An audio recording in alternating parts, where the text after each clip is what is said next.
Senhoras e senhores, meu nome é Viviane de Mello, sou brasileira, analista judiciário do Tribunal Regional Eleitoral de Minas Gerais, no Brasil, especialista em legislação ambiental, em direito administrativo e em direito médico, bem como mestranda e doutoranda em ciências jurídicas pela Universidade Autônoma de Lisboa, em Portugal. Selecionada para participar com o trabalho no primeiro Congresso Internacional de Direito, Governança e Inovação na Universidade de Santiago de Compostela, desde já registro ser uma grande honra somar em tão festejado evento.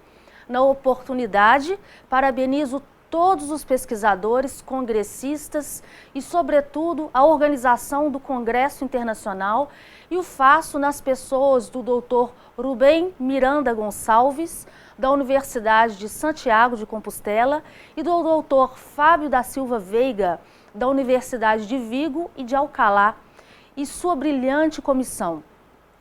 O trabalho que viemos defender intitula-se Direito Fundamental à Cultura e Registro do Patrimônio Imaterial no Brasil, uma reflexão jurídica sobre a salvaguarda pública das ações antrópicas.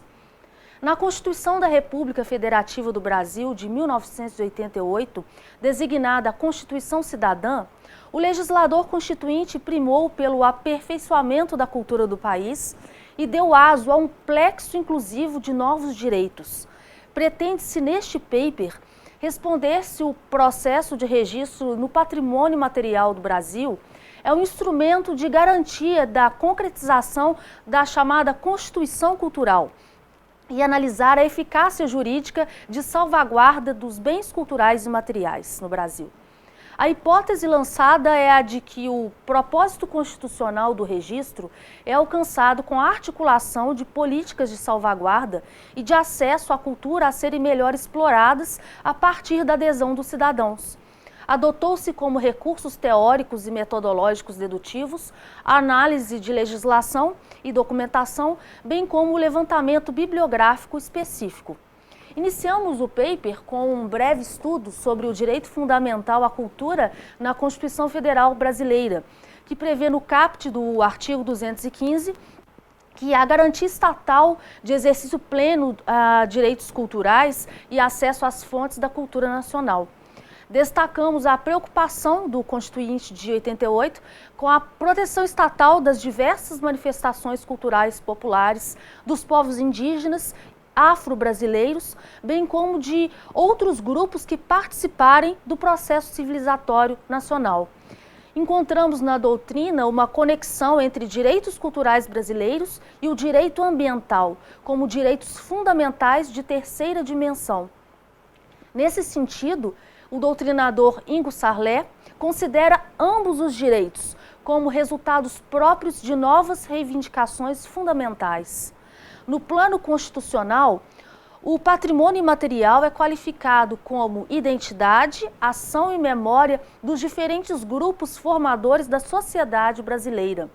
No Brasil, o registro do patrimônio imaterial passa por um processo extrajudicial, instruído no âmbito do Instituto do Patrimônio Histórico e Artístico Nacional, o IPHAN.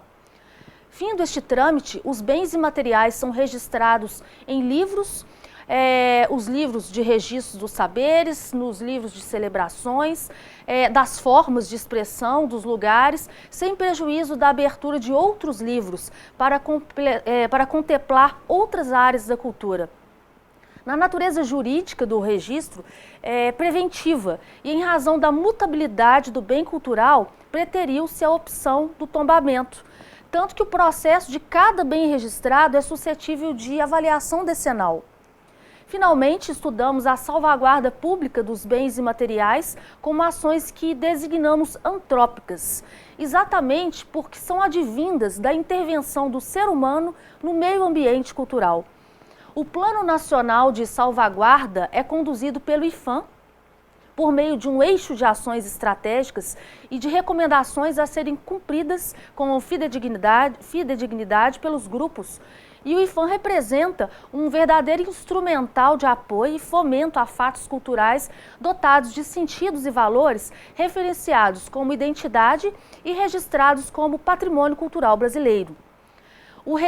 A respeito da eficácia do registro e da política pública de salvaguarda dos bens imateriais que são registrados no Brasil, temos a concluir que, em relação à tutela do patrimônio cultural e imaterial, o Brasil é um país pioneiro. Em razão do Decreto-Lei 3551 de 2000, esse decreto instituiu o Programa Nacional de Patrimônio Cultural e Imaterial no Brasil, e antes mesmo da Convenção para a Salvaguarda deste Patrimônio, protagonizada no ano de 2003 no âmbito da Unesco. O registro desses bens no Brasil constitui um instrumento tecnicamente eficiente e moderno, assim podemos dizer, para a garantia da fundamentalidade. No entanto, o trabalho de preservação não se esgota na operacionalização do registro, pois ele demanda um complexo processo pós-registral de salvaguarda dos intangíveis. Desse modo, nós fazemos coro aos juristas que preconizam o liame comum entre os direitos culturais e o direito ambiental, sendo que a perfectibilidade do registro dos intangíveis também passa pela busca casuística de sustentabilidade. Isso significa dizer que a Sinfonia dos Sinos, por exemplo, em cidades de Minas Gerais, como São João del Rei, ela não prescinde de projetos de salvaguarda, mas ela necessita muito mais de um envolvimento das comunidades envolvidas, das paróquias, das irmandades, das ordens terceiras, da sociedade em geral, para a preservação e multiplicação das práticas culturais registradas. Verifica-se ainda na busca da concretização da Constituição Cultural defendida por Canotilho que o produto cultural imaterial registrado associa-se eminentemente com o turismo, com um importantíssimo fator de garantia da ordem econômica e que reforça ainda mais a imperiosidade de políticas públicas vocacionadas a esse setor.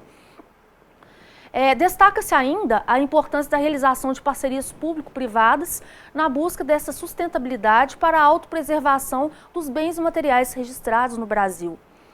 Por fim, destacamos que a restrição orçamentária nas políticas públicas de registro e salvaguarda e algum tipo de falibilidade da intervenção do poder público junto aos grupos envolvidos podem ser contornados com investimentos na mediação interna, na qualificação de gestores e, sobretudo, em respostas práticas e efetivas à maior valorização e adesão dos grupos culturais envolvidos.